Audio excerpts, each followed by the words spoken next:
Hello everyone, आप सभी का हमारे इस ऑनलाइन प्लेटफॉर्म पे स्वागत है। यूकेपीएससी जीआईसी लेक्चरर का नोटिफिकेशन आउट हो चुका है, राइट। और जो पेपर का पैटर्न है वो भी आपका चेंज है। अब आपके दो पेपर हैं, राइट। मतलब पेपर फर्स्ट होगा, पेपर सेकंड होगा। हर पेपर में 150 क्वेश्चन पूछे जाएंगे, ये तो आप सभी को पता होगा। लेकिन अब आपको ये ध्यान रखना है कि पर यूनिट से अब 13 टू 15 क्वेश्चन बनेंगे। पहले ऐसा रेशियो नहीं था। जब आप 2021 में जो पेपर हुआ है उसमें 200 क्वेश्चन थे तो 22 यूनिट्स थी, राइट। तो पर यूनिट से अराउंड 6 to 7 क्वेश्चंस का रेशियो था, वो पूछे जाते थे। किसी से में ऐड पूछे जाते थे, किसी से फिर 5 हो जाते थे। तो वैसे अब जो है, क्योंकि अब 150 क्वेश्चन बनने हैं, यूनिट 11 है, राइट। क्योंकि 11-11 यूनिट में उसको ब्रेक कर दिया गया है, तो 11 यूनिट्स हैं। अब 11 यूनिट्स हैं तो आप लगा के चलें कि पर यूनिट में आपके पास अराउंड जो है, मतलब 13, 14 या 15 ऐसे क्वेश्चन पूछे जाएंगे पर यूनिट से। तो इसका मतलब आपको हर यूनिट को बहुत डेप्थ के साथ पढ़ना पड़ेगा, क्योंकि 15 यूनिट जब आप लोगे वहां से तो आप समझ जाइए कि हर कोई भी ऐसा पार्ट नहीं है या उस चैप्टर का या उस यूनिट का कोई भी ऐसा एरिया नहीं है कि वो छूटेगा। तो इसका मतलब अब मतलब बिल्कुल डायरेक्ट फैक्ट बेस्ड भी क्वेश्चंस होंगे, न्यूमेरिक भी होंगे, और थोड़ा सा मॉडरेट टू हाई लेवल के क्वेश्चन। ऑब्वियसली है, जो भी पेपर को बनाया गया, जो भी पेपर को सिलेक्ट करेगा, तो इस टाइप के क्वेश्चंस की प्रोबेबिलिटी अब ज्यादा है। तो आप इसको जरूर में ध्यान रखें। और इसी को सबको देखते हुए अभी एक नया बैच भी हम लोगों ने अनाउंस किया, वो है 6 जैन 2026 से। अभी रिसेंटली ये बैच स्टार्ट हुआ है। जो वो हमने अभी लगभग इसका जो टाइम लिया है, ये 3 मंथ्स के अराउंड हम लोग मान के चल रहे हैं कि 3 मंथ्स के अराउंड हम लोग इसको किसी तरह कवर करें। पर इन डेप्थ कवर होगा, इसके लिए हम लोग क्या कर रहे हैं, एक वीडियो हम लोग लाइव चला रहे हैं। मतलब एक यूनिट हम लोग लाइव चलाएंगे और एक यूनिट का हम लोग रिकॉर्डेड वीडियो अपलोड कर रहे हैं। हालांकि हमारी जितनी भी लाइव वीडियोज होती हैं वही रिकॉर्ड में आती हैं। तो वो मतलब हम पर वीक 2 यूनिट को कवर करने की कोशिश करेंगे, ताकि हम लोग सभी यूनिट्स को उस डिटेल के साथ कर सकें जैसे कि अब आपका पेपर का पैटर्न है।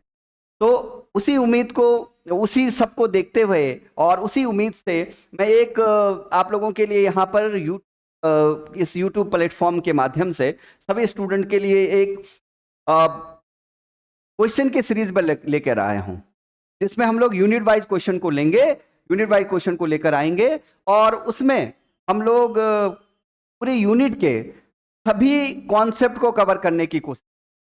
उससे आपके कॉन्सेप्ट क्लियर होंगे, ऐसी मैं उम्मीद करता हूं। सेकेंडरी, हम लोग जो प्रीवियस ईयर आपका एक पेपर 18 में हुआ है, 21 में, उनके क्वेश्चन को भी इंक्लूड किया गया है। वो इसलिए किया गया है कि ताकि आप एनालिसिस कर सको कि आपके प्रीवियस ईयर में क्या पूछे गए हैं, क्योंकि आपके पास 2 ही पेपर हैं, तो दोनों का लेवल आप चेक कर सको कि किस टाइप के क्वेश्चन पूछे गए हैं, राइट। तो सभी क्वेश्चंस जो हमने सिलेक्ट किए हैं उसमें कोशिश की है कि आपकी पूरी यूनिट कवर हो जाए और आप साथ ही एनालिसिस कर सको किस टाइप के क्वेश्चंस आपके प्रीवियस ईयर में पूछे गए हैं, ताकि आप उस टाइप से तैयारी कर सको कि भाई ये लेवल है, इस टाइप के क्वेश्चन बन रहे हैं, या इस टाइप के पूछे जा चुके हैं, अब इस टाइप के पूछे जा सकते हैं। इसी उम्मीद के साथ मैं इन क्वेश्चंस को सिलेक्ट कर रहा हूं और आप लोगों के लिए लेकर आया हूं। उम्मीद है कि ये सीरीज जो हम लोग लेकर आ रहे हैं, ये आपकी तैयारी में, आपकी प्रिपरेशन में ये बूस्टर की तरह काम करेंगे। तो चलिए स्टार्ट करते हैं। जो पहला क्वेश्चन है, the binding energy for nucleon is the maximum for nucleus. ये क्वेश्चन आपके पास यूकेपीएससी लेक्चरर जीएससी लेक्चर 2021 में पूछा गया है, ठीक है ना। तो आपसे पूछा गया है बाइंडिंग एनर्जी पर न्यूक्लियन। तो बाइंडिंग एनर्जी पर न्यूक्लियन जो है वो आपको क्या दिखाता है, न्यूक्लियर स्टेबिलिटी ना। आपके पास क्या शो करता है, न्यूक्लियर स्टेबिलिटी शो करेगा, राइट। और ये जो मैक्सिमम है वो किसके लिए है, आयरन, राइट। तो 56 Fe के लिए कितनी वैल्यू होती है, ये वैल्यू देता है 8.8 MeV, ठीक है ना। इनको भी आप लोग लिखते रहिए साथ साथ में। तो इसका जो करेक्ट ऑप्शन होगा वो क्या होगा, 56 होगा, ठीक है। अब नेक्स्ट देखिए, नेक्स्ट क्वेश्चन है, the mean momentum of a nucleon in the nucleus with the mass number A varies as. अब आपसे मीन मोमेंटम पूछा गया है न्यूक्लियन का, ठीक है, और मास नंबर A है, राइट। तो देखिए, एक न्यूक्लियस, क्लियर है, आप सुन लीजिएगा। आपने हाइजेनबर्ग अनसर्टेनिटी पढ़ा होगा, तो delta x delta P x, ये एच कट, हम लोग अप्रोक्सीमेट एच कट ले रहे हैं, राइट। तो एक बात बताइए कि जो न्यूक्लियन यहां पर है न्यूक्लियस में, तो उसके पोजीशन में अनसर्टेनिटी हो, वो पोजीशन में जो अनसर्टेनिटी है न्यूक्लियॉन्स के पोजीशन में जो अनसर्टेनिटी होगी, उसका ऑर्डर वही होगा जो इसका रेडियस है। अरे ठीक है ना, ये क्या है, बहुत स्मॉल, 10⁻15 है ना, 10⁻15 मीटर का है। तो जो क्या होगा, देखिए डेल्टा एक्स में जो अनसर्टेनिटी है, वो उसका ऑर्डर वही होगा जो रेडियस ऑफ व्हाट, न्यूक्लियस है। तो रेडियस ऑफ न्यूक्लियस आपको बताइए, आर इज इक्वल टू कितना होता है, आर नॉट ए की पावर 1/3, राइट। तो इसका जो ऑर्डर होगा वो कितना होगा, ए 1/3, सेम ऑर्डर के होंगे ना। अब यहां से हम लोग अगर डेल्टा पी एक्स देखें, डेल्टा पी एक्स, तो H cut by delta x, अब यहां पर वैल्यू रखे हैं आप, तो एच कट ए की वैल्यू आ गई 1/3, तो डेल्टा पी एक्स क्या आ रहा है आपके पास, क्या आ जाएगा, अगर मैं इसको डायरेक्टली प्रोपोर्शनल टू करूं तो ए की पावर -1/3, ठीक है ना। तो ये क्या है, this is the uncertainty in momentum. Uncertainty in momentum of this nucleon in nucleus, वो कितना है, उसका ऑर्डर वो क्या है, that is directly proportional to A की पावर -1/3। तो ध्यान रखना, इसका मतलब अगर मीन मोमेंटम पूछा जा रहा है, mean momentum of the nucleon, तो उसका ऑर्डर भी वही होगा जो अनसर्टेनिटी, मतलब अनसर्टेन इन मोमेंटम होगा, तो ऑर्डर उनका सेम होगा। तो इसका अगर आप लोग देखोगे तो 1/3, तो कौन सा करेक्ट होगा, कौन सा ऑप्शन करेक्ट है, option D will be correct. Clear हो रहा है। नेक्स्ट देखिए, deuteron is the two nucleon bound system consisting of, कि जो जो ड्यूट्रॉन है वो ड्यूटेरियम का क्या है, न्यूक्लियस है, ये न्यूक्लियस है दरअसल, ठीक है ना। और इसके पास क्या होगा, एक प्रोटॉन है और एक न्यूट्रॉन, एक प्रोटॉन है और एक न्यूट्रॉन है, राइट। एक प्रोटॉन है एक न्यूट्रॉन, एक न्यूक्लियस है ड्यूटेरियम का जिसके पास एक प्रोटॉन और न्यूट्रॉन है। और इसका अगर प्रैक्टिकल स्पिन की बात करोगे, तो जो स्पिन है वो कितना होगा, 1। अब अगर स्पिन 1 है तो इसका मतलब वो कैसे होंगे, पैरेलल, कि अगर एंटी पैरेलल होंगे तो क्या हो जाएगा, स्पिन 0 हो जाएगा। तो पैरेलल इसका मतलब ट्रिपलेट स्टेट है, राइट। कौन से स्टेट है, ट्रिपलेट स्टेट। मैं आपको बार बार कह रहा हूं कि आप लोग इसको नोट करते जाएं, कि हो सकता है कि वो अब किसी एग्जाम में वो आपके पास मतलब डायरेक्ट क्या पूछ ले, स्पिन पूछ ले, स्टेट पूछ ले। तो मैं सारी चीज़ें कोशिश कर रहा हूं कि आप सिर्फ क्वेश्चन को ना सॉल्व करें, बल्कि उससे रिलेटेड जो कॉन्सेप्ट है या जो और एडिशनल चीज़ें हैं वो भी आप लोग नोट करते रहें, ठीक है। तो इसका क्या होगा, देखो पूछा गया है कि ये क्या, इसके पास क्या क्या होगा। तो आप देखोगे तो आप देखो 2 प्रोटॉन, ये तो होता ही नहीं, खैर ये भी नहीं, 1 proton 1 neutron with opposite spin, तो नहीं, ये ट्रिपलेट स्टेट में होगा तो ये नहीं होगा। मतलब स्पिन, इसका प्रैक्टिकल स्पिन कितना है, 1, और 1 तब होगा जब वो पैरेलल स्पिन में होंगे। तो option D will be correct. Clear हो रहा है, आगे बढ़े, चलिए।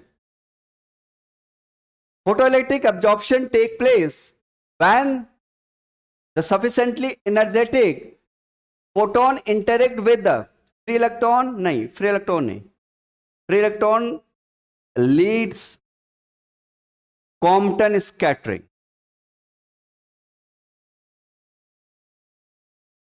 क्या electron of outermost shell, actually इसकी जो इंटरेक्शन होता है ये लेस, मतलब इसकी जो प्रोबेबिलिटी ऑफ इंटरेक्शन वो लेस होता है, मतलब एज कंपेयर टू द के सेल, राइट। तो इसका जो इंटरेक्शन है वो लेस है, राइट। अब आती है बारी न्यूक्लियस, तो न्यूक्लियस तो हो ही नहीं सकता, क्योंकि आपने देखा होगा कि जब आप फोटो इलेक्ट्रिक पढ़े होंगे ना, तो इजेक्शन ऑफ इलेक्ट्रॉन होता है, और न्यूक्लियस के पास क्या है, न्यूक्लियस पास इलेक्ट्रॉन नहीं होता, क्या होता है, न्यूक्लियॉन्स होते हैं। न्यूक्लियस मतलब प्रोटॉन और न्यूट्रॉन होते हैं, तो ये तो वैसे भी नहीं होगा, राइट। और यहां पर आई है के सेल इलेक्ट्रॉन, तो यस के सेल इलेक्ट्रॉन, के सेल इलेक्ट्रॉन से ही इंटरेक्ट करता है, क्योंकि जो बाइंडिंग एनर्जी ऑफ के सेल है ना वो ज्यादा है, राइट, मतलब दैट इज अ हाई। तो इसलिए के सेल इलेक्ट्रॉन ही इसका करेक्ट ऑप्शन होगा, ठीक है। नेक्स्ट देख लेते हैं, the closest approach of a 4 MeV proton to a gold nucleus is, okay. आपके पास क्या पूछा गया है, the closest approach of a 4 MeV proton, 4 MeV proton, to a gold nucleuses. तो ये गोल्ड न्यूक्लियाई ले लेते हैं, जरा ध्यान से समझना। लेट्स सपोज ये कोई गोल्ड न्यूक्लियाई है, ठीक है, और यहाँ पर हमारे पास ये हम लोग प्रोटॉन ले लेते हैं, राइट। ये हमने गोल्ड न्यूक्लियाई ले लिया। क्लियर हो रहा है? ये पूरा हमारे पास गोल्ड न्यूक्लियाई। अब एक बात बताइए, हमको चाहिए क्लोजेस्ट अप्रोच, हमको चाहिए क्लोजेस्ट अप्रोच, और इसके पास क्योंकि ये इस इधर की तरफ बढ़ेगा, तो मान लेते हैं कि ये क्लोजेस्ट यहां पर आया है, मतलब ये जो इसका अप्रोच है क्लोजेस्ट वो इतना है, मतलब वो यहीं तक आपका, क्योंकि यहां से इसके पास एक एनर्जी हो गया और वो यहां तक पहुंचा, राइट। अब जरा एक बात बताइए, इसका इसका जो न्यूक्लियस है, मतलब जो, क्योंकि न्यूक्लियाई दे रखे हैं आपको, तो जो इसका चार्ज होगा वो क्या होगा? Z1, भाई Z1 और E, क्योंकि प्रोटॉन पे चार्ज क्या लेते हैं हम लोग? E तो लेते हैं, तो Z1 भाई जो भी है उसका एटॉमिक नंबर होगा और साथ में चार्ज, तो इतना ही तो होगा, और न्यूक्लियर पे चार्ज Z1E, और इसका जो है इसका ले लेते हैं Z2E। अब आपने कहा कि आपको निकालना है कि वो आप क्लोजेस्ट अप्रोच आपको कैलकुलेट करना है कि भाई कितना है, तो मैं मान रहा हूं कि क्लोजेस्ट है R मिनिमम ऐसा है कि भाई यहां तक ये क्लोजेस्ट, ये इसका क्लोजेस्ट अप्रोच है, मतलब यहीं तक ये पहुंच पाएगा। तो क्या कॉन्सेप्ट लगाएंगे? अगर इसमें देखोगे अगर आप, तो देखिए हम लोग क्या कह सकते हैं कि जो आपके पास काइनेटिक एनर्जी है ना, जैसे उसको 4 MeV मिला, तो काइनेटिक एनर्जी इधर से जा रहा है, अब वो क्लोजेस्ट क्लोजेस्ट क्लोजेस्ट क्लोजेस्ट मान लो यहां तक पहुंचा। तो इस समय आप बताइए मुझे, जो आपके पास काइनेटिक एनर्जी होगा ना, काइनेटिक एनर्जी वो इक्वल हो जाएगा, क्योंकि क्लोजेस्ट तब जब वो वहां पे रुकेगा तो क्या बनेगा वहां पे? Electrostatic potential energy, right. यही तो होगा, और क्या बताइए? Electrostatic potential energy. तो इलेक्ट्रोस्टैटिक, अब काइनेटिक एनर्जी मान लो उसको मैं ई के ले लेता हूं यहां पर, और पोटेंशियल एनर्जी तो Q1 Q2 कितना बनेगा भाई? Z1 Z2E square upon 4 pi epsilon not और R। तो R कितना है? वो मिनिमम हम लोग लेके चल रहे हैं, R क्या है? वो मिनिमम है। क्लियर है? R मिनिमम, ठीक है। अब जरा यहां से हमको R मिनिमम कैलकुलेट करना है, क्योंकि यही तो क्लोजेस्ट अप्रोच है, कॉन्सेप्ट तो यही लगेगा बार बार, ठीक है। अब इसमें आपको एक चीज को ध्यान रखना है, जैसे R मिनिमम हम लोग यहां पर निकाल दिया, राइट। अब क्या करेंगे? यहां पर Z1 Z2 यहां पर वैल्यू बना देंगे, तो ये है Z1 Z2, और यहां पर बनेगा E square upon 4 pi epsilon not, और यहां पर E, राइट। अब हमें ना इसकी वैल्यू चाहिए होती है, और वैसे भी आपको ध्यान होनी चाहिए। E square upon 4 pi epsilon naught है ना, इसकी वैल्यू हमको पता होनी चाहिए, और इसकी जो वैल्यू है वो कितनी होगी? देखो ई स्क्वायर आएगा 1.6 into 10 to the power -19 coulomb का whole square. 1/4 pi epsilon naught का न्यूमेरिकल वैल्यू कितना होता है? वो होता है 9 इंटू 10 टू दी पावर 9। अब जब आप इसको कैलकुलेट करोगे तो आपको जो वैल्यू मिलती है वो मिलेगी जूल मीटर में। जब उसको कन्वर्ट करते हैं, वैल्यू आप लोग जरूर से ध्यान रखें, वो आती है 1.44 MeV fermi metre. Fermi metre का मतलब 10 to the power -15 metre, right. तो इस फॉर्मेट में आपको न्यूक्लियर फिजिक्स के अंदर इसकी वैल्यू, क्योंकि आप देखो जब भी इस टाइप का क्वेश्चन बनेगा और बहुत बने हुए हैं तब भी आपको इसकी जरूरत पड़ेगी, तो ये वैल्यू आप लोग जरूर से ध्यान रखें, 1.44 MeV फर्मी मीटर। अब इसको सॉल्व कर सकते हैं फिर हम, अगर ये वैल्यू आपको ध्यान है तो यहाँ पर हम लोग R मिनिमम और Z1 कितना है, तो Z1 प्रोटॉन ले रखा है तो वो आपके पास 1, Z2 आपके पास गोल्ड है वो 79, राइट। अब एटॉमिक नंबर पता होना चाहिए, अब आप यहाँ पे वैल्यू रख सकते हो, तो कितना होगा 1 इंटू 79, और आपके पास देखो ई स्क्वायर, इसका हमें वैल्यू पता है, ई के आपके पास 4 MeV दे रखा है, 4 MeV प्रोटॉन दे रखा था, राइट। तो इसकी वैल्यू रखोगे तो कितना आ जाएगा 1.44 into 10 to the power, sorry कैसे करो 1.44 MeV फर्मी मीटर कर दो, MeV फर्मी मीटर। अब आप देखो MeV से MeV कैंसिल आउट, आपके पास क्या बना 79 इंटू 1.44 अपॉन 4, राइट। और ये जो आंसर आपका आएगा वो आएगा फर्मी मीटर। अब इसको थोड़ा सा सिंप्लीफाई करो तो आपके पास जो वैल्यू बनेगा वो बनेगा 2.89, क्योंकि फर्मी मीटर में है ना तो 14 में चला जाएगा, आप इसको सॉल्व कर लीजिएगा। इसकी जो वैल्यू है वो आएगी 2.89 into 10⁻⁻14 metre, right. 2.89 into 10⁻⁻14 metre. तो ये है आपका option C, sorry option B, right. Option B will be correct. तो ऑप्शन बी आपका करेक्ट हो जाएगा। पर ये वैल्यू आप लोग जरूर से ध्यान रखें, ठीक है ना। चलिए आगे बढ़ते हैं। नेक्स्ट क्वेश्चन देखिए, which of the following is not use as moderator in a nuclear reactor. तो ये लाइट वाटर है H2O, तो ये तो होता ही है, ठीक है। H2O sorry D2O heavy water, ये भी आपका आपका क्या है मॉडरेटर की तरह इन न्यूक्लियर रिएक्टर में हम लोग देख रहे हैं, राइट। विच इज नॉट, अच्छा नॉट पूछा गया, not use as a moderator, ठीक। तो कार्बन, कार्बन मतलब आप लोग देखिएगा, आपने देखा होगा कि वहां पर हम लोग ग्रेफाइट यूज करते हैं, राइट। ग्रेफाइट अगर है तो इसका मतलब ये भी आपका यूज होगा। एल्युमिनियम नहीं होता, क्योंकि वैसे भी ये न्यूट्रॉन हाईली अब्जॉर्बिंग होता है, तो ये इसमें यूज नहीं होगा, अदरवाइज सारे यूज होंगे, ठीक है ना। क्योंकि इसमें पूछा गया not use, otherwise H2O use होता है, D2O यूज होता है, कार्बन यूज हो मतलब कार्बन ग्रेफाइट तो यूज होता है, एल्युमिनियम उसमें यूज नहीं होता, ठीक है। नेक्स्ट देख लेते हैं। The half life of one of the atom of a radio active sample is. देखिए आपने रेडियो एक्टिव डीके क्वेश्चन पढ़ा होगा, क्या होता है, n is equals to n0 e की पावर माइनस लेमडा टी।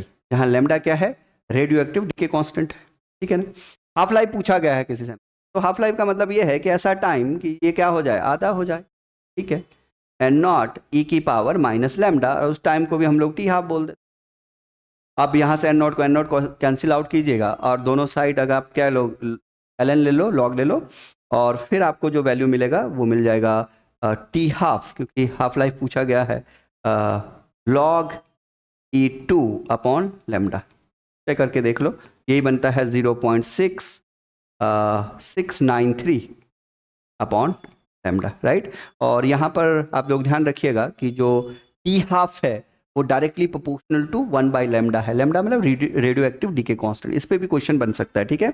तो अभी इस क्वेश्चन के अकॉर्डिंग अभी आपके पास log E2 बाई लेमडा, तो log E2 बाई लेमडा मतलब कौन सा ऑप्शन करेक्ट होगा, बी ऑप्शन करेक्ट हो जाएगा, ठीक है ना। चलिए आगे बढ़ते हैं। नेक्स्ट क्वेश्चन है, which of the following elementary particle is a lepton. इनमें से कौन सा पार्टिकल है जो लेप्टॉन है, फोटोन लेप्टॉन नहीं, right. Meson, pi meson lepton नहीं है, क्योंकि ये मेसॉन है। प्रोटॉन बेरियन है, तो ना तो ये है, ना ये है, ना फोटोन। अब देखो ये म्यूऑन है, दरअसल एक्चुअली ये म्यूऑन है। मॉडर्न फिजिक्स में इसको म्यू मेसॉन लिखना वैसे गलत है, राइट।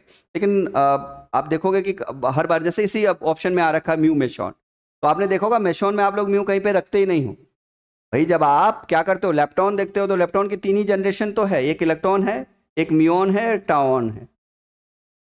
तो ये एक्चुअली म्यूऑन है। तो आप बोलोगे सर म्यू मेसॉन यहाँ पर है, क्या है कि जब ये पार्टिकल डिस्कवर्ड हुआ तो ये माना गया पहले कि ये क्या है, मेसॉन की तरफ, मतलब मेसॉन, क्योंकि ये हैवी तो था इलेक्ट्रॉन से, तो ये मेसॉन की तरफ गया पहले, मतलब ये माना गया कि मेसॉन की कैटेगरी में रखा गया। बाद में फिर क्लियर हुआ तो उसको म्यूऑन हम लोग बोलते हैं। तो अगर कहीं पे म्यू मेसॉन भी है तो वही है, राइट। ध्यान रखना, मतलब मेरे बोले मतलब कोई कंफ्यूजन में मत आना आप कि पीछे देखा मेसॉन था सर तो हमने छोड़ दिया, ऐसा नहीं है। उसको म्यू मेसॉन, इसलिए मैंने उसको म्यूऑन में चाहता तो बदल सकता था, राइट, ऑप्शन में, पर मैंने नहीं बदला क्योंकि म्यू मेसॉन ही आपके पास वो दिया हुआ था।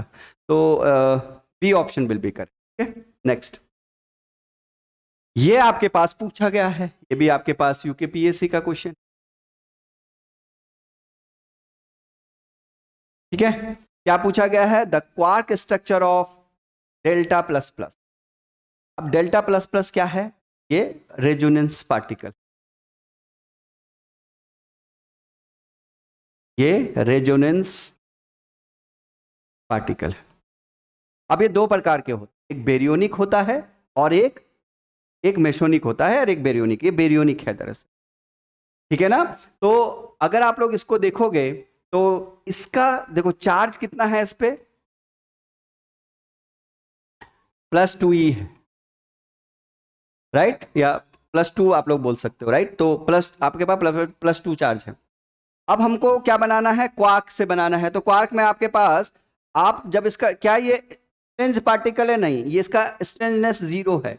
अब जिसने ऑक्टेट पढ़े होंगे या इनके लिए डायरेक्ट जो ऑक्टेट बनते हैं अलग अलग, ठीक है ना, इसके लिए तो ट्रायंगल टाइप बनेगा, तो उसमें अगर जो जिसको ध्यान है तो वो आप समझ सकते हो कि एस ऊपर होता है। अरे ठीक है ना, एस कोई स्ट्रेंज पार्टिकल नहीं है, तो इसका मतलब, और ऊपर से क्योंकि ये बेरियोनिक है, तो बेरियन जब भी जो भी आपके पास बेरियन है तो वो कितने क्वार्क से मिलकर बनता है? तो अगर आप लोग देखोगे तो 3 क्वार्क चाहिए होते हैं, राइट, 3 क्वार्क से मिलकर बनता है। अरे ठीक है, तो 3 क्वार्क से मिलकर बनता है, तो 3 क्वार्क हम लोग लेंगे, लेकिन उसमें स्ट्रेंज, मतलब स्ट्रेंजनेस ना हो, मतलब एस ना हो। अरे ठीक है, स्ट्रेंज क्वार्क ना हो। तो अगर स्ट्रेंज क्वार्क नहीं हो तो चार्ज चाहिए कितना, 2। अब हमको पता है कि अप पे चार्ज होता है 2/3 और डाउन पे होता है -1/3, और एस पर भी होता है -1/3, राइट। आप इस बात देखो, यहाँ पे कोई कंफ्यूजन में ना हो, क्योंकि आप लोगों ने देखा होगा कि ये इलेक्ट्रॉनिक चार्ज है, और आप जनरली पढ़ते हो कि जो इलेक्ट्रॉनिक चार्ज है वो फ्रैक्शन में नहीं हो सकता, लेकिन वो फ्रैक्शन में इंडिपेंडेंटली नहीं हो सकता, ठीक है। कॉन्सेप्ट ये है दरअसल कि क्या कोई इलेक्ट्रॉनिक चार्ज फ्रैक्शन में लिखा, एलिमेंट्री फंडामेंटल चार्ज है ना ये, कोई चार्ज आप फ्रैक्शन में लिख सकते हो, कौन सा?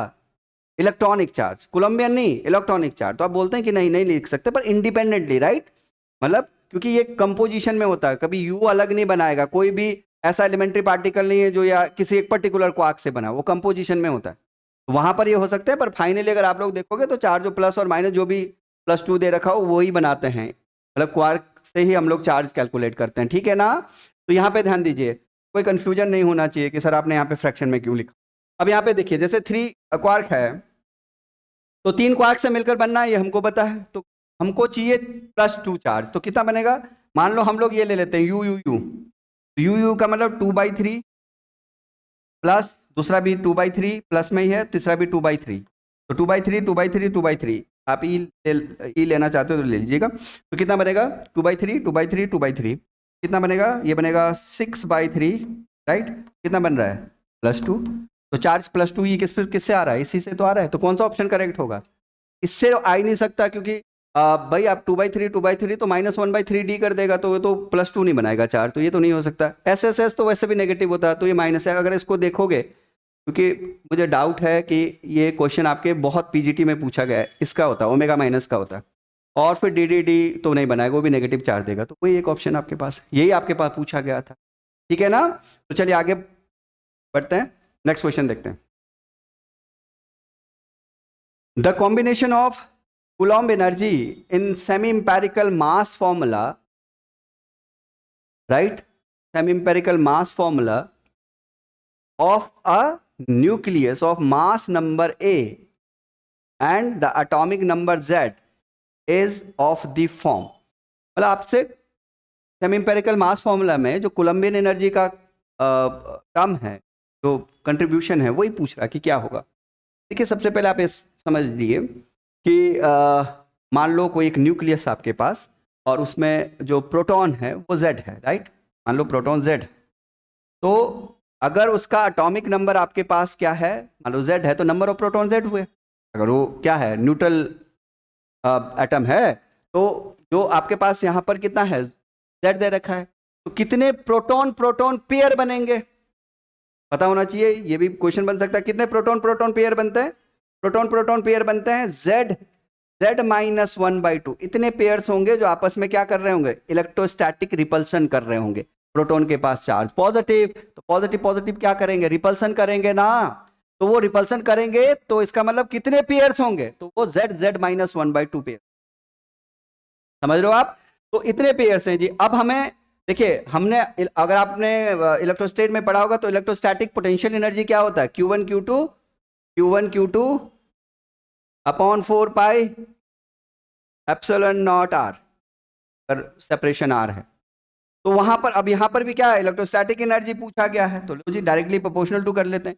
भाई इतने तो पेयर बन रहे हैं, तो 2 पेयर में मतलब कितने हैं, दो है ना, तो एक पे चार्ज ई है तो दूसरे पेयर पे चार्ज ई है, तो पेयर डायरेक्ट कर लो, z-1 कर लो, इधर स्क्वायर कर लो, इधर 2 कर लो, और यहाँ पर 4πε0 और वो रखना चाह रहे हो तो रख लो।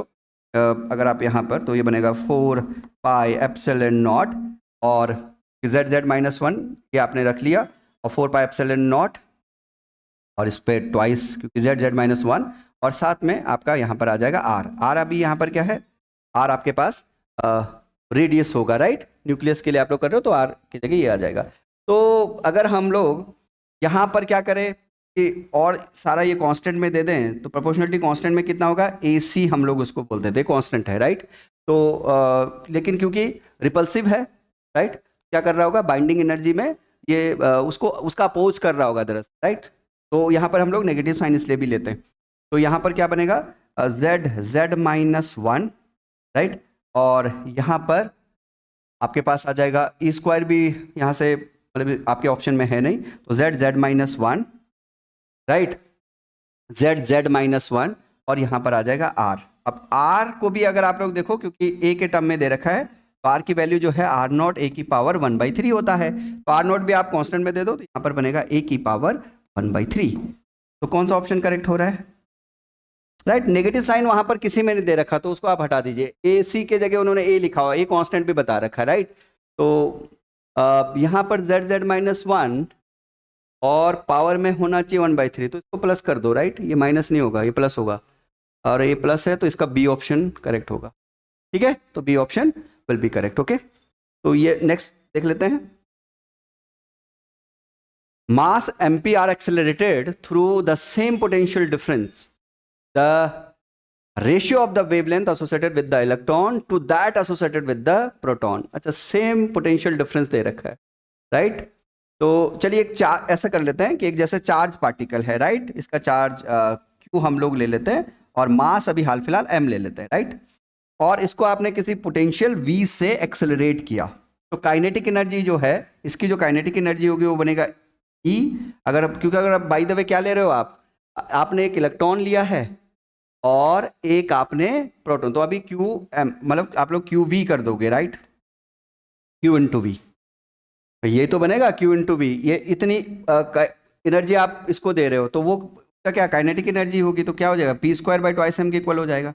तो अगर यहाँ से मोमेंटम को निकालें, तो momentum will be 2m QV, मैं जनरल बता रहा हूँ अभी, उसके हिसाब से ऊपर मैं नहीं कर रहा अभी, राइट, QV। अब आपने क्या ले रखा है, आपको चाहिए the wavelength associated with this particle, तो वेवलेंथ एसोसिएटेड मतलब आप लोग डी ब्रोगली लगा लो, lambda is equal to h/p, और h मतलब प्लांक कांस्टेंट है, राइट, कितना होता है वैल्यू, 6.6 × 10⁻34 जूल सेकेंड, ओके। तो यहाँ पर अगर आप लोग देखोगे तो Q, अब देखो क्या चार्ज अलग अलग है, क्या Q क्या है, चार्ज है ना, तो अगर हम देखें तो एक आपके पास इलेक्ट्रॉन है तो उस पर चार्ज होगा, और एक आपके पास क्या है, इलेक्ट्रॉन है, और दूसरा आपके पास प्रोटॉन है, तो चार्ज तो दोनों का सेम हो गया, राइट। तो चार्ज से तो ये देखिए, ये चार्ज तो सेम है भाई, E होगा, इसका मैग्नीट्यूड दोनों में क्या होगा, E होगा, 1.6 × 10⁻19 कूलम ही तो होगा दोनों पे, तो ये तो सेम हो गया दोनों के लिए, ओके। पोटेंशियल उसने क्या ही रखा कि ये सेम है, ये भी सेम हो गया, ट्वाइस कांस्टेंट है आपके पास, क्या होगा भाई, अगर आप लोग देखोगे यहाँ पर जब रखोगे वैल्यू 2m QV, यहाँ पर देखो कि ये जो मास है वो तो, क्योंकि मासेस डिफरेंट होंगे, इलेक्ट्रॉन का मास और प्रोटॉन का मास अलग, Q सेम है, V उसने सेम दे रखा, 2 कांस्टेंट है, तो इसका मतलब जो लैम्डा है वो क्या बना यहाँ पर, lambda is directly proportional to 1/मास, ठीक है, ये आपके पास बना। तो इसका मतलब अगर मैं lambda electron over lambda proton ऐसे करूं तो ये कितना बन जाएगा, क्योंकि 1/ में है और रूट के अंदर, तो ये बनेगा MP/ME रूट में। कोई ऑप्शन होगा ऐसा, देखिए कौन सा ऑप्शन है, तो option A will be correct, ठीक है। मैं कोशिश कर रहा हूं कि जो भी क्वेश्चन है वो में आप लोग जो कॉन्सेप्ट है वो भी बहुत क्रिस्टल क्लियर हो आपको, ठीक है। चलिए नेक्स्ट देख लेते हैं। आपके पास 7n13 है, is emitted in the reaction of neutron and carbon 12 nucleus.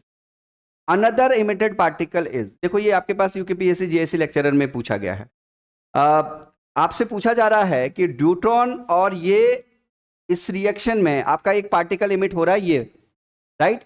मतलब आपसे पूछा जा रहा है 1H 1H2, ये आपके पास क्या हो गया, ड्यूट्रॉन हो गया प्लस 6C12। अब आपका जो ये दोनों रिएक्शन, इन दोनों न्यूक्लियाई है, राइट? और अब ये दोनों न्यूक्लियस जब रिएक्शन कर रहे हैं तो आपका निकल रहा है N13, नाइट्रोजन आइसोटॉप है, राइट? तो अगर यहां से नेक्स्ट देखोगे कि नेक्स्ट पार्टिकल क्या है, तो नेक्स्ट पार्टिकल हम लोग मान लेते हैं कि जो नेक्स्ट पार्टिकल हमारे पास है वो ये निकला जी X, यहां पर Z, यहां पर A। अब हम लोग क्या कर सकते हैं, देखो जब भी इस टाइप के क्वेश्चन बनेंगे ना, बहुत से क्वेश्चन पूछे गए, जैसे आप लोग अभी देखिए ये भी आपके पास ही पूछा गया है और पीजीटी में भी पूछे जाते हैं। तो आप लोग क्या करें, आप कंजर्वेशन कर लें, क्या, एटॉमिक नंबर का और मास नंबर। मतलब यहाँ पर प्रोटॉन का कंजर्वेशन नीचे, यहाँ पर एटॉमिक नंबर और ऊपर मास नंबर। तो मास नंबर कंजर्वेशन कीजिए, कंजर्वेशन ऑफ मास नंबर, तो 2 + 12, ये तो यहाँ है, उधर देखिए क्या बनेगा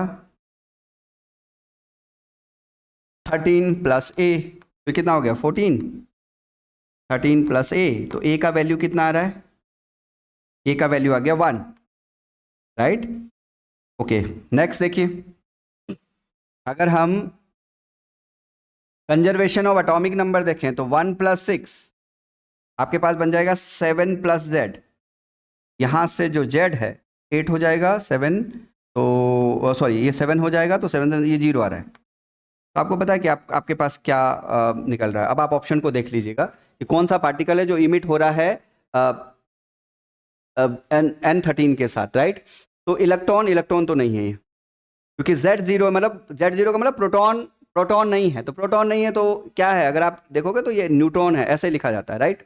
तो देखो इलेक्ट्रॉन नहीं है, पॉजिट्रॉन नहीं है क्योंकि प्लस लिखते हैं आप लोग, प्रोटॉन तो नहीं है, खैर Z0 है, तो न्यूट्रॉन है। तो कौन सा ऑप्शन करेक्ट होगा, D option will be correct. आपने देखा होगा ऐसे आप रिएक्शन में न्यूट्रॉन को लिखते हो, तो मतलब मास नंबर वहाँ पे 1 है, और जो आपके पास जो Z है मतलब वो प्रोटॉन, उसका प्रोटॉन 1 है नहीं, 0 है, क्योंकि न्यूट्रॉन है, राइट? तो इसलिए ऐसे हम लोग इसको प्रेजेंट मतलब रिप्रेजेंट करते हैं, राइट? ओके, नेक्स्ट क्वेश्चन देखिए, which of the following nuclear model explain the phenomenon of nuclear fission? Okay, shell model नहीं करता, सेल मॉडल मैजिक नंबर को करता है। मैजिक नंबर का क्वेश्चन भी बना था, देखो कुछ मैंने वही क्वेश्चन उठाए हैं जो कॉन्सेप्ट को क्लियर करते हो, या जो कुछ डिटेल्स आपको देते हो, कुछ फैक्ट आपको देते हो, ताकि आपके जो एग्जाम आ रहे हैं वो आप वो फैक्ट लिखें और वो आपके लिए इंपॉर्टेंट हो, राइट? जैसे इसमें क्या है, ये मैजिक नंबर को करता है एंड न्यूक्लियर स्टेबिलिटी, राइट? ये एक्सप्लेन करता है न्यूक्लियर स्टेबिलिटी। तो ये मैजिक नंबर्स या न्यूक्लियर स्टेबिलिटी को एक्सप्लेन करता है। कलेक्टिव मॉडल जो है ये रोटेशनल एंड वाइब्रेशनल स्टेट को रिप्रेजेंट करता है। न्यूक्लियस वाइब्रेशनल स्टेट को रिप्रेजेंट करता है, राइट? उनको एक्सप्लेन करता है। अब लिक्विड ड्रॉप, बिल्कुल ये आपका न्यूक्लियर फिशन को एक्सप्लेन करता है, ठीक है? और अब जो ऑप्टिकल मॉडल है, ऑप्टिकल मॉडल, तो ऑप्टिकल मॉडल आपका दिखाता है न्यूक्लियस स्कैटरिंग, न्यूक्लियस स्कैटरिंग को शो करता है। तो इस क्वेश्चन के अकॉर्डिंग क्या पूछा गया है, nuclear model explain the phenomenon of nuclear fission. तो कौन सा न्यूक्लियर फिशन दिखा रहा है, लिक्विड ड्रॉप मॉडल दिखाएगा, राइट? और चीजें अगर कभी कोई पूछता है तो मैंने आपको उसके फैक्ट भी लिखवा दिए हैं, ठीक है? चलिए आगे बढ़ते हैं। The half life of the radioactive element is such that only 1/32 of its original mass remains after a lapse of 6 days. The half life of the element is, देखिए इस टाइप के क्वेश्चंस बहुत से एग्जाम में बने हुए हैं PGT के, तो इसके लिए थोड़ा सा कॉन्सेप्ट को मैं आपको बता देता हूँ कि आप इसमें जो यूज करेंगे, क्योंकि आपको दे क्या रखा है, देखो half life of radioactive element such that कि जिसका मास है वो 1/32 रहा, राइट। और आपके पास टोटल टाइम दे रखा है 60 और आपसे half life of the element पूछा गया है, ठीक है। ओके, सो देखिए सबसे पहले हमें एक चीज का ध्यान रखना है कि आप ऐसा समझ लें, तो एक कॉन्सेप्ट पहले आप लोग समझ लें कि मान लो कि आपके पास 1 हाफ लाइफ आपने लिया, राइट। मतलब आपने 1 हाफ लाइफ लिया किसी एलिमेंट, समझना, ठीक है। 1 हाफ लाइफ आपने लिया। जब आपने 1 हाफ लाइफ लिया तो उस समय आपके पास जो n है वो बचा n0/2, आधा हो जाएगा। फिर आपने अब इसका हाफ लाइफ लिया, मतलब सेकेंड हाफ लाइफ लिया इसी एलिमेंट, तो आपने सेकेंड हाफ लाइफ, तो जब उसका सेकेंड हाफ लाइफ लिया तो इसका हाफ बचा, ये कितना बन जाएगा n0/2, और उसका हाफ तो कितना बन जाएगा 0/2 का स्क्वायर। क्लियर हो रहा है। अब आपने थर्ड हाफ लाइफ लिया, थर्ड हाफ लाइफ में इसका हाफ जो रिमेनिंग्स है वो कितना होगा, इसका हाफ, तो इसका हाफ का मतलब n0 और इसका 1/2 और ये आ जाएगा तो 2⁻3। अब ऐसे ही मैं जो ये हाफ लाइफ में ले रहा हूं, अब मैं n हाफ लाइफ लेता हूं, एक हाफ लाइफ, फिर उसका दूसरा हाफ लाइफ, फिर तीसरा हाफ लाइफ, फिर चौथा हाफ लाइफ, कितने हाफ लाइफ वो कंप्लीट कर चुका है, राइट। तो मैं ले रहा हूं कि n हाफ लाइफ वो कर चुका है। तो जो n हाफ लाइफ है, nth हाफ लाइफ अगर हम लोग लेके हमें n जो है, अब देखिए जरा, अब जब 1 ले रहे थे तो वहां 2⁻1 था, जब 2 ले रहे थे तो 2⁻2 था, जब आप 3 ले रहे थे तो 3⁻3 थी। जब आप nth हाफ लाइफ लोगे उस समय ये n0 2⁻n होगा। तो यहां से हमारे पास क्या बना, अगर हम लोग यहां पर देखें तो ध्यान से समझिए, तो आपके पास कितना बनेगा, देखिए n/n0 is equals to 1/2n, और इसी को हम लोग 1/2n लिख सकते हैं। ये फॉर्मूला आपके पास आ गया, जहां n क्या है, नंबर ऑफ हाफ लाइफ, कितनी बार, राइट। तो अगर हम यहां पर, यहां ध्यान दीजिए, अगर मैं यहां से क्या कैलकुलेट करना चाहूं, टोटल टाइम कैलकुलेट करना चाहूं, या टोटल टाइम हमारे पास हो, कुछ भी हो सकता है, टोटल टाइम कितना होगा, टोटल टाइम देखो, पहले हाफ लाइफ में बना n0/2, फिर उस n0/2 का स्क्वायर, ऐसे। तो मान लो जो टोटल टाइम है t लेके चल रहा हूं, टोटल टाइम है t मान रहा हूं, राइट। तो कितना होगा, देखो कि हाफ और कितने हाफ लाइफ्स हैं, तो वो n है। टोटल टाइम ऐसे बना सकते हैं कि n इंटू टी हाफ। अब यहां पर अगर आप देखोगे ना तो आपके पास टोटल टाइम गिवन होता है। जब भी टोटल टाइम गिवन होगा ना आपको, तो आपको पता है कि आपको अब n निकालना है कि नंबर ऑफ हाफ लाइफ्स कितने हैं। तो यहां हम लोग सॉल्व कर लेते हैं, क्योंकि इस फॉर्मूले से कि भाई अगर हमारे पास टोटल टाइम है तो हम लोग n टी हाफ कर सकते हैं, टी हाफ कर सकते हैं। टोटल टाइम पता है, काश n पता लग जाता तो हम लोग कैलकुलेट कर लेते। n कैलकुलेट करने के लिए मास बता रखा कि वो कितना मतलब वो रिमेनिंग्स है, राइट। तो अगर आप लोग देखोगे तो आपके पास m/m0 दे रखा है, m/m0 आपके पास दे रखा है, और वो है 1/32। अच्छा, आपके पास जो फॉर्मूला है वो n/n0 में है, और यहां पर आपके पास जो आया है वो m/m0 है। ध्यान रखना, कई बार मास का पूछा जाएगा तो कभी नंबर ऑफ एटम्स। तो मास जो है, जो मास है वो डायरेक्टली प्रोपोर्शनल टू होगा नंबर ऑफ एटम्स, और होगा, आप लोग करके देख लो एटम्स।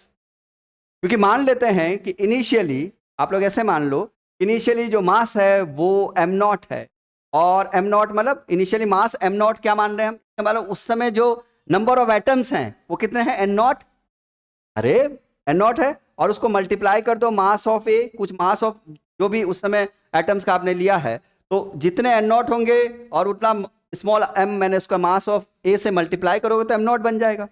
और मास m कब बनेगा, तो कितने नंबर ऑफ एटम्स हैं और फिर उसी मास ऑफ ए से मल्टीप्लाई। अब जब आप डिवाइड करोगे तो m0 m/m0, m/m0 क्या n/n0 नहीं बन रहा है क्या।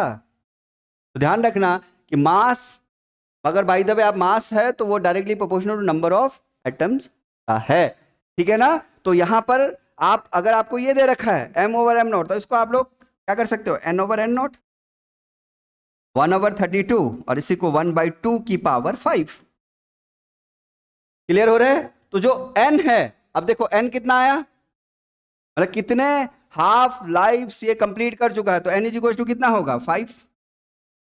टी हाफ आपको दे रखा है, सॉरी टी आप टोटल टाइम आपको दे रखा है 60 डेज। नाउ अब इस फॉर्मूले का यूज कर लेंगे, कितना दे रखा है 60 डेज, अरे बोलो n कितना है 5 और टी हाफ ये हो, तो टी हाफ की वैल्यू पूछी, T half is equal to 60/5, कितना आ रहा है 12 डेज। देखिए कौन सा ऑप्शन है, टी हाफ है 12 डेज, तो आपके पास option A will be correct. ये भी आपके अभी लास्ट टाइम एग्जाम में पूछा गया है, तो ये भी ये कॉन्सेप्ट भी आप लोग ध्यान रखिए, और उस क्वेश्चन भी हम लोगों ने कर लिया जिसका ऑप्शन ए आ रहा है। नेक्स्ट देखिए, फिर से वही जो मैंने पहले भी आपको कॉन्सेप्ट बताया था, आपको देखो ये सीरीज आने का उद्देश्य ही ये कि आप ये समझ सको कि कॉन्सेप्ट कैसे रिपीट हो रहे हैं, क्या क्वेश्चन बन रहे हैं, या क्या नए कॉन्सेप्ट हैं जो हम लोग जिन पर बेस्ड हमारे पास क्वेश्चन बन सकते हैं, ठीक है ना। तो यहाँ पर देखिए फिर से वही आ गया कि आपके पास यूरेनियम दे रखा है इधर 92 और 235, राइट, और एक न्यूट्रॉन, और आपके पास क्या बन रहा है, प्रोडक्ट बन रहा है, लेकिन एक आपके पास डॉट डॉट दे रखा है, और कह रखा कि इस फिशन प्रोसेस में आप बताइए कि ये कौन सा एलिमेंट होगा, ठीक है ना। और खैर सभी में जिनॉन दे रखा है, पर चलिए निकाल लेते हैं। फिर वही कंजर्वेशन ऑफ क्या लगा लें, मास नंबर कितना होगा 235 + 1, देखो कॉन्सेप्ट ऐसे रिपीट होते हैं, और इसको इक्वल कीजिए तो 90, क्योंकि यहाँ पर हम लोग मान ले रहे हैं यहाँ पर है वो XZA है, तो 90 + A कर लीजिए। क्लियर हो रहा है? तो यहाँ पर कितना बनेगा, आप देखिए A का जो वैल्यू है ये बनेगा A इज इक्वल टू 236 - 90, कितना आ जाएगा 6 4 146, तो A है वो 146, A 146 होना चाहिए, तो ये 146 होना चाहिए, तो ये ऑप्शन तो गया, यहाँ A 142 है, तो हटाओ, ठीक है ना। इसको देखो जरा, क्योंकि आप लोग लगे मत रहो, पहले सॉल्व कर लो ना, जो बचेंगे तब देखेंगे। यहाँ पर कितना है, ये बना 142 ये है, और 3 क्योंकि न्यूट्रॉन है तो +3 ये हो जाएगा, तो 145 हो गया आपके पास। आपके पास यहाँ भी 145 है, तो लो ये भी गया, क्योंकि 146 चाहिए, तो 146 ये भी गया, तो ऑप्शन ही वही बचा। तो आपको कई बार ज़्यादा नहीं करना पड़ता, आप लोग डायरेक्ट भी चेक कर ले, राइट, 146 में यही है। पर अगर अब क्योंकि आपको कोई ज़रूरी थोड़ा ना, कोई और भी तो फंस सकता था, तो दूसरा क्या लगा लीजिएगा, एटॉमिक नंबर का कंजर्वेशन 92 + 0, और ये बना 38 प्लस आपने Z ले रखा तो Z, तो कितना बनेगा Z is equal to 92 - 38, right, यही है ना, ठीक है, 92 + 38, तो ये आपके पास बनेगा 554, तो Z 54 चाहिए, तो Z 54 चाहिए, तो आप देखो 54 इसमें भी था Z, पर ये एक्चुअली उसका यही कंजर्वेशन से नहीं कर रहा था, इसमें खैर 57 था, इसमें ये भी नहीं है, इसमें भी 54 था, लेकिन अब देखिए यही ऑप्शन बचता है, तो इसको पहले देख लेते हैं कि ये कंप्लीट बना भी रहा है या नहीं। तो इसके पास देखो कितना Z है, Z हो जाएगा देखो 54 + 0, तो 54 तो Z है इस पूरे इसमें, और A जो है वो इसका 143 है, और 3 क्योंकि न्यूट्रॉन आपने ले रखा, 1 इसके पास है, तो ये 3 ऐड हो जाएगा, तो 146, तो ये करेक्ट ऑप्शन यही, जेनॉन ही होगा, बट न्यूट्रॉन और भी, तो ये ऐसे आप लोग कर सकते, तो ये आपके पास option A will be correct.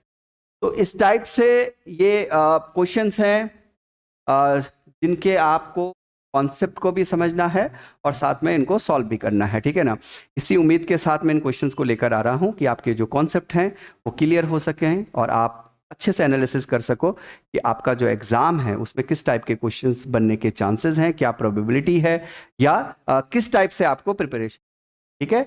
इसी उम्मीद के साथ जो नेक्स्ट पार्ट है वो आएगा, ठीक है ना, उसमें भी लगभग 15 क्वेश्चंस और होंगे, क्योंकि इसको हमने 2 पार्ट में किया है, और जो भी इसकी PDF को चाहता है, मतलब इन क्वेश्चंस के PDF को, तो वो हमारे टेलीग्राम चैनल को सर्च कर सकता है, या उसका लिंक हम लोग डिस्क्रिप्शन बॉक्स में दे देंगे, आप वहाँ से वो डाउनलोड भी कर सकते हो। Thank you very much.